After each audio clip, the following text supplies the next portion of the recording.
Welcome to Alexander the Great Podcast, episode 4. Now, I hope everyone is doing well. Now, a free COVID test for all those interested. This is a public service announcement. Grab your friend, boyfriend, girlfriend, anything. You put a finger in their ass, and then you smell the finger. If you can smell it, then it means that you don't have COVID, and it's free. You can do this, and as many times as you like. I'm sorry. Now, all right, we're going to talk about Alexander the Great. Please write a review, and I will send you a gift if it's done nicely, a nice little review. And you can always donate through Patreon and PayPal, and follow me on Facebook, Alexander the Great Podcast. See you guys. Hope you have fun. In the last episode, we talked about Philip. Now we will go over his battle against the Illyrians. Philip was preparing his soldiers for battle. It was common knowledge at that time that he's going to invade the Illyrians. So when Vardilis heard about it, he sent a messenger to Philip, telling him that, we would love some peace, I'm fucking old, I'm in no mood to fight. Philip replies, you know what? I love peace too, and I'm going to give it to you as long as the Illyrians get out of all Macedonian cities. If you are Vardilis, you can't accept this shitty attitude from a hillbilly Macedonian. A couple of years ago, you pretty much destroyed them. Yeah, okay, you have a new king, but how much change can one person really do? So his messengers come back with not much done, so now they have to go to battle. The Illyrians have 10,000 infantry soldiers and 500 cavalry men. Vardilis sees how many men Philip has brought, 10,000 infantry and 600 cavalry. He sees that his infantry is not of the same caliber as Philip's, so he chooses a very defensive battle formation. He could see that, these guys have been training a little bit, they're not quite the same. He basically forms a massive square with his men, so he has each man next to each other, and in the middle, nothing, empty space. He has stretched out his men this way because he thought any direction Philip decides to attack, he will have an Illyrian soldier to face. Though he suspected Philip was going to line up his men in a single line, and they were going to have a frontal collision, so he put his best men in the center of the front line. Yes, this is a good defensive position, but the drawback is that it doesn't allow much movement, so Philip already has the upper hand. The battle took place in the plains of Lygos, close to today's lake of Ochrida in Greek. Then it was called Lychnidida. It's located southwest of North Macedonia and east of Albania. Philip, as we have said, has 10,000 foot soldiers and 600 cavalry men. He put his best Macedonians on the right side so they can follow him, and he orders the cavalry to attack the sides of the Illyrians. He charges with an oblique phalanx, 10 men deep. We talked last time about what the oblique phalanx is. And when he saw that his left side was secure, he ordered his defensive soldiers to attack the left side of the Illyrians. Theodoros tells us that the battle was balanced, for the most part, with a slight edge given by the infantry. They break through the enemy lines and allow the Macedonian cavalry to flank the enemy. Vardilis saw that things were not going as planned and decided to flee, leaving behind 7,000 dead soldiers. That's how quick the Illyrian prestige was diminished. All it took was one well-thought-out battle with our boy Philip on the throne. We really don't know how Vardilis dies. Some say he died while fleeing, others that he was captured and then killed. Some even say he died in battle. Anyway, it's game over for Vardilis. Vardilis was Philip's father-in-law, we talked about that last time, which does make things slightly strange, but that's ancient times for you, and it's about to get weirder. The Illyrians ask for peace, and Philip says sure, as long as every Illyrian leaves all Macedonian cities, including Upper Macedonia. The Illyrians agree, mainly because they don't really have a choice, and just to make things, everything lovely and official, Philip marries again, this time Vardilis' other daughter, maybe granddaughter, we don't really know. We know her name was Avdata, and she later changes her name to Evridiki. This was done so she can hide her Illyrian ancestry. Philip just managed to include Upper Macedonia into his kingdom. This is big news, right? All the tribes from Lake Lychnitida, including the tribes of Orestida, that were usually controlled by the Molossian king of Epirus, maybe in Greek, the Pelagones and the Elymiotes are now vassal states of Macedonia. The Elymiotes are the most economically developed tribe, and since Philip found a bit of money, he decided to marry again, this time a lady by the name of Phila. He has united Upper and Lower Macedonia, doubling his geographical scope while increasing his military manpower. He encourages the Macedonians to move to these new places. This is done by promising them a tax break here and there, or by giving them free land as long as they move there and actually take advantage of the land. All this in his first year as king. I remind you, he's only 23 years old, right? I imagine one of the first jobs is to teach the new soldiers how to use the sarissa and the new funky tactics that the Macedonians are using. He has secured the Macedonian borders along with the mines at Damastio, and with the increase of the raw materials that it has, he will be able to use the merchant roads on the Axior River. A key pillar in the Macedonian economy will be metal mining for coinage purposes. Now, if you do what the king wants you to do, you will have a good life. Like Parmenion, he's from Paeonia, so not strictly Macedonian. He's very devoted to Philip and will eventually become one of Philip's most trusted generals. Philip would often say that I don't understand the Athenians. They choose 10 generals through a lottery, but I only need one, Parmenion. Alexander does not love Parmenion. He doesn't really trust him. We're going to talk about him and how he will deal with him in the future episodes. Another family that did well under Philip's rule were the three sons of Aeropos from Lygistida, Araveos, Iromenis, and Alexandros, Alexander in English. These fuckers went for the throne when Philip is assassinated. So that's the north sorted out. Now let's move down south and see how it went down. Now we're in the year 359, and let's start with Thessaly, or Thessalia in Greek. Thessaly used to be split in 4 states, Thessaliotida, Pelasiotida, Phthiotida, and Isteotida. Each state has a tetrarch, and he would answer to an elected king called Tagos. This was until the 5th century. In the 4th century that we're in, Thessalian power was split between 2 states. Pheres being one of them, a coastal town, and being a coastal town means that they have a lot of harbors and they're doing very well for themselves. The other state is Larissa. They are more inland, and they create the Thessalian League. These 2 states do not get along. In the past, Alexander II of Macedonia had offered help to Larissa, and Pheres were very close to getting help from Thebes. And because Alexander II had helped Larissa, they feel comfortable enough to ask Philip for help against Pheres. Philip jumps at the opportunity to get busy with the Thessalians.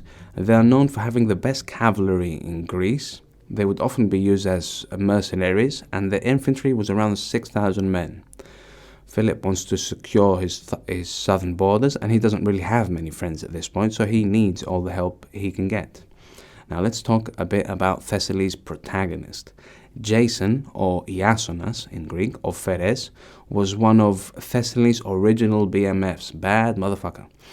Xenophon, or Xenophon, calls him the greatest man of his age. We think that in 380, or somewhere around there, he calls himself Tagos.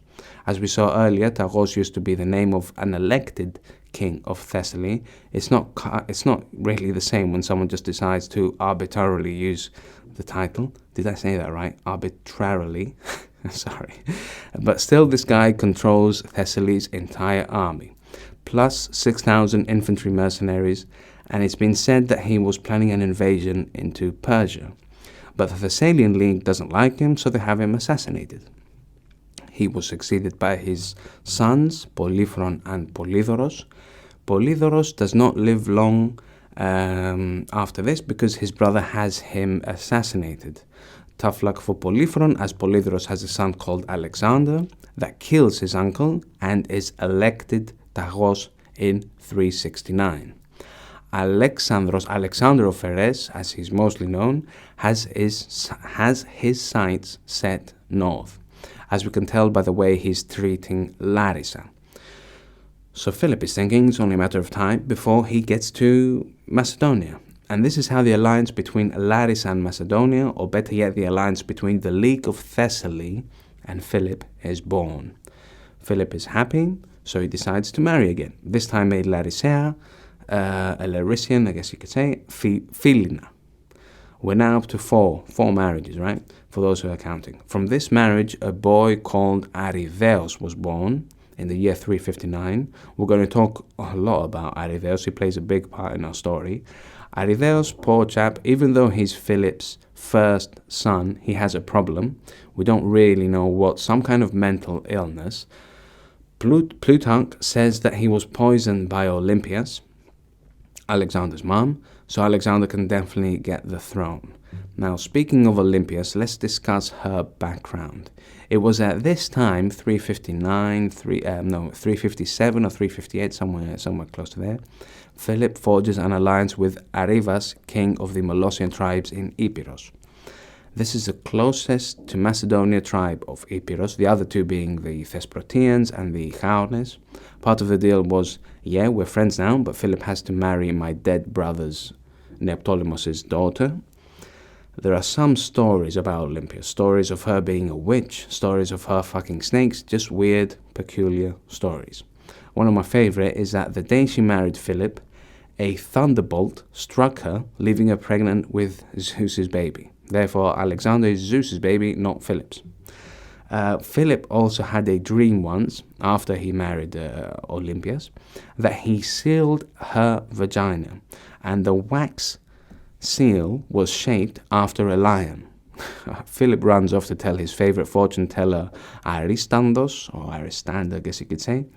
Alexander will also use this guy in the future, Aristandos, and he will tell Philip that this means that Olympias is pregnant and the child will be as courageous as a lion.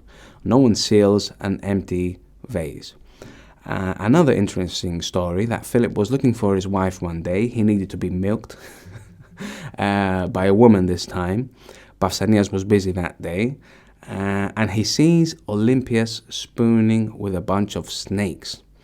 Now, this freaked him out so much that apparently he never tried meeting his wife midway through the night. Alright, this time, love, I'm going to let you know. I'm going to be visiting you around 10. Please no fucking snakes on the bed this time. Now, I don't want to sound like I'm selling her cheap. She was a hell of a woman. She lived more than Philip and Alexander, so she's doing something right. Her original name was Polyxeni, but it changed to Myrtali when she married Philip. This was then it was changed to Olympias, or Olympiada in Greek, after Philip's horse won in the Olympic Games. He then tried to change again to Stratoniki because he wanted to honor the gods because of his many military victories. This last name she didn't keep. Poor woman, she had enough by that point. And she was born in 373. She was a wild thing, apparently, ever since she was a little girl. She had a thing about death and the metaphysics. This will lead her to live in the Oracle of Dodoni. She was initiated in the Ulyssean Mysteries, Elefsinia Mysteria, Ulyssean Mysteries, the most famous and secret religious rites of ancient Greece, according to Encyclopedia Britannica. Apparently, psychedelics were used during these mysteries. Sophocles, the tragedian, has said that anyone who takes part in the Ulyssean Mysteries does so because they want to have a better luck in the afterlife. Now, the basic theme of these mysteries has to do with Dimitra and Persephone. I'm just going to go through the story quickly. Plutonas, or Pluto, saw Persephone being a hot piece of ass as she was walking through the fields of Nisio. She was collecting flowers, and the earth opens up and out comes Plutonas. He grabs Persephone and takes her in the underworld with him. For 9 days, her mother Demetra was looking for her daughter. In the end, the sun, Ilios in Greek, as a person, like the sun stopped what he was doing, and being, lovely and shiny, and told her what happened. And during these 9 days, everything had withered and dried up. Demetra was a goddess of agriculture. She promised that if she didn't get her daughter back, nothing would ever regrow on the face of the planet. So Zeus talks to his brother, bro, you gotta let it go. And Pluto agrees, but he tricked Persephone to eat 6 seeds of pomegranate. Because the pomegranate was from the underground, this binds her to Pluto. Therefore, she has to spend 6 months in his kingdom. Reminds me a bit of the date rape drug, right? Anyway, that's why we have 6 months of cold weather and 6 months of hot weather. When it's lovely and hot, it's because Demetra is with Persephone and all is well. And 6 months of crappy weather is when Persephone is with Pluto. The story is connected to the Illyrians Mysteries because Demetra reached Elefsina. I don't even know how you say that in English. Elefsina, it's in Greek, looking for Persephone. She was found by the daughters of King Geleos, and without telling them who she was, she overheard a discussion the king and queen were having. They were complaining about how to raise their newborn son Demosthenes. Demetra somehow convinces them to allow her to take care of the baby. So she decides to rub the baby with ambrosia, the food of the gods, and then throw the baby in fire every morning. The mother saw this and had a fit, right? So she started yelling at the goddess. Again, it's worth mentioning that the mother didn't know that the nanny was Demetra. Demetra then decides to reveal her true identity, and the mother begs for forgiveness. She asks if there's anything she can do, and Demetra requested that the mother build a temple in her honor. Now, she was obviously very happy to do that, and since then, Elefsina was seen as a place of worship to Demetra. Now, back to Olympus now. She was priestess at the Kaverian Mysteries, and that's where she met Philip at one of these gatherings. The Kaverian Mysteries are a little different from the Elysian. They focus more on birth than death. Again, we don't know a great deal about them, but we do know that they induced fear into the greater public. When Alexander attacks Thebes, we're going to have a few episodes until we get there, some of his soldiers went into a temple dedicated to the Kaverian Mysteries, and they were struck by lightning. Beep, someone's beeping, someone's not happy. That's about it for Olympus. We're going to talk more about her as we move along. Now, another city south of Macedonia is Athens. Now, in 359, it has returned to its former glory before the Peloponnesian War. They were probably slightly pissed off with Philip, as in both cases with Larissa and the Molossian kings, they had some form of influence. Now they are replaced by Philip. Athens is very different to Macedonia, politically and spiritually. Athens' system of government was a directly run democratic system, meaning that a people's republic kind of thing. The final word comes from the people, and the decisions are made after meeting at the citizens' assembly, which we now call ecclesia. From now on, we're going to call this ecclesia. Macedonia has a monarchy. I would call it more of a respected dictatorship. The king would listen and respected his citizens. His fate is at the hands of his citizens. If he's doing a crappy job, the people will either, if you're a king in Macedonia doing a crappy job, the people will either kill you by stoning you, or the person who can do a better job than you will have you assassinated. Athens, up to this point, has given the world Plato, Sophocles, Euripides, and many others. And Macedonia is still ripping dogs in half before they go to battle. I know I mentioned this in the last episode, but fuck me, I love my dog, and I still can't get my head around it. As we can see, they have massive cultural differences. Philip will always want to make Athens like him, and Athens, like the mean girl she is, will play hard to get. Demosthenes has characterized him as a barbarian, Barbarian meaning that he speaks in a language that doesn't make any sense. It all sounds like ba ba ba to them. And also by using barbarian, he's saying that he doesn't even consider them Greek. The Scopians, Pseudo-Macedonians, North Macedonians, whatever you want to call them, have used Demosthenes sounds nicer. Demosthenes, a bit hard on the D, you know. They've used Demosthenes as proof that all Greeks must have the same opinion as him. Therefore, Macedonians, they're not Greek. But Demosthenes is using rhetoric, meaning that he would say anything to get people to agree with him. So he can't be seen as absolutely truthful. Now let's go back to our thing. Those who decide what the Ecclesia is going to discuss come from the parliament. The Athenian parliament is made out of 500 men. These 500 men were chosen through a lottery. They had the right to hold office twice in their lifetime. It's been said that at least 1/4 of Athenian citizens held office at one point in their life. That's a massive number of people, right, with political responsibility. We see how different today's democracy is from the original democracy. But the real power comes from the Ecclesia. Here we can identify who is the most powerful individual. He who, with the power of his words, can convince the citizens of Athens to agree with him. Whoever did the most convincing was the most popular. These people were known as orators or rhetores in Greek. They were also known as demagogues, as they usually represented the wealthy citizens of Athens, as long as they were getting paid, of course. From this era, the most famous orator was Demosthenes. Demosthenes was Philip's biggest enemy. Demosthenes, son of Demosthenes, a wealthy knife maker, he died, so the dad died when our Demosthenes was only 7 years old, and he had quite a bit of money. His dad's best friend, Theripides, and his first cousins, Amphipolis and Demophon, they were scumbags, and they abused his dad's fortune.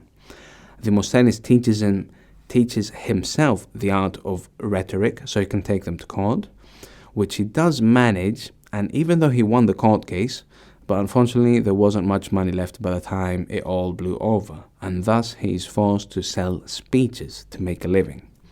He tried talking a few times in the Ecclesia, but he had trouble with his L's and R's, and people ended up taking the piss out of him. But he kept trying and managed to overcome his speech impediment and entered the political scene when he dealt with Philip. Now we're at the end of 358.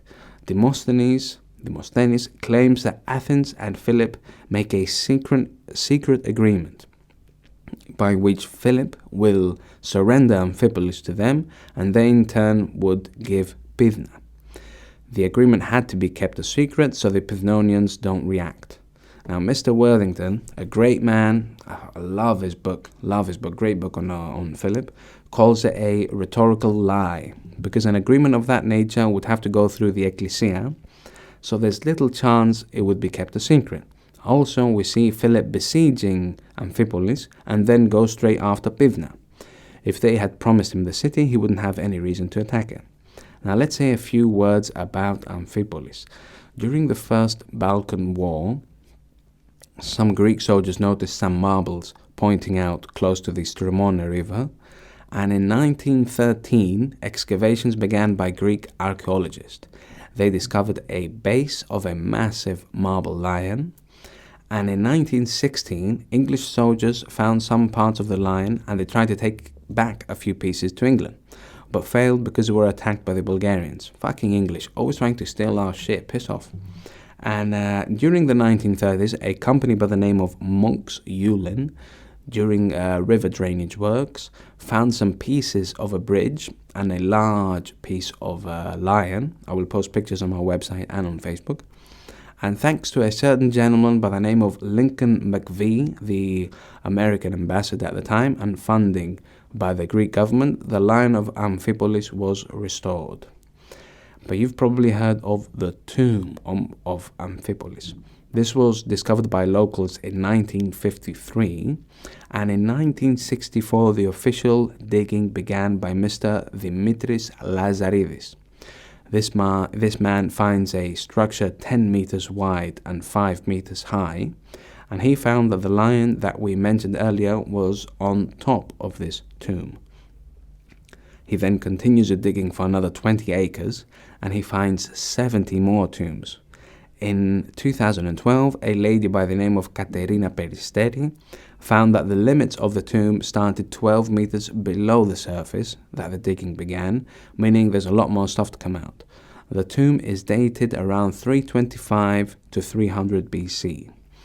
Miss Peristeri found 3 more chambers that are connected, one of which has a smaller chamber inside it. We don't know who was buried in these tombs. Some are saying Olympias because the cariads are drawn on the walls. Cariads are priestess of Dionysus, god of wine and ecstasy, and we know Olympias loved all that stuff. In 2015, Miss Peristeri announced that the monument of Amphipolis was made to honor Hephaestionas, Alexander's very close friend. And it was sculpted by Dinokratis, one of the best of his time. Personally, I don't think it went down that way. We know Alexander died a few years after Hephaestionas, and I don't think his successors would be interested in wasting money building monuments for Alexander's best friend. They had their own problems. That's the episode, everybody. I hope you liked it. Again, a bit of information about Philip and a bit of general information about Greece. This is very important to understand everything better. So what's Athens, what's here, what's Thessaly, where did they come from? I hope you liked it. The winner of that's going to get a little gift from me is Mr. Corden Stolp. He wrote a review saying fun and engaging was the title. Fascinating history of Alexander with both history and contemporary analysis.